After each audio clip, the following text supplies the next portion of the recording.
অধিনায়ক শ্রেয়াস আয়ারকে রিটেন না করানো কলকাতা নাইট রাইডার্সের একটা ঐতিহাসিক ভুল। অবশ্যই কলকাতা নাইট রাইডার্স শ্রেয়াস আয়ারের চোটের জন্য নীতিশ রানাকে দায়িত্ব দিয়ে দেখেছে। পরবর্তীতে শ্রেয়াস আয়ার চোট সারিয়ে ফিরে এসে তিনি যেভাবে চ্যাম্পিয়ন করেছেন, অবশ্যই গৌতম গম্ভীরের ভূমিকা অনস্বীকার্য।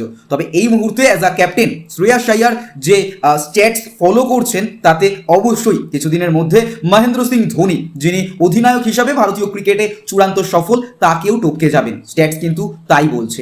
অবশ্যই ক্যাপ্টেন্সির পাশাপাশি লাকও দরকার এবং সেখানেও শ্রেয়াস আয়ার নাম্বার ওয়ান। কলকাতা নাইট রাইডার্সের বিরুদ্ধে ম্যাচের আগে অধিনায়ক রোহিত শর্মাকে ফোন করেছিলেন শ্রেয়াস আয়ার, নিজেই জানালেন সে কথা।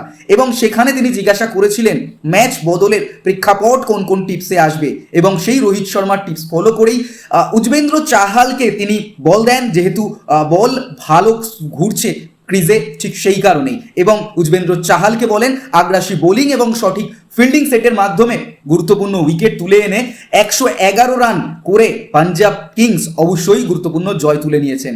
আমরা যদি স্ট্যাটস দেখি, সেখানে দেখা যাচ্ছে মহেন্দ্র সিং ধোনি 58.77% নিয়ে 1 নম্বরে রয়েছেন আইপিএলে সর্বোচ্চ ম্যাচ জেতার পার্সেন্টেজে। পরবর্তীতে রয়েছেন শ্রেয়াস আয়ার 57.89, এবং তার পরবর্তীতে রোহিত শর্মা 56.33, তার পরবর্তীতে গৌতম গম্ভীর 54.69।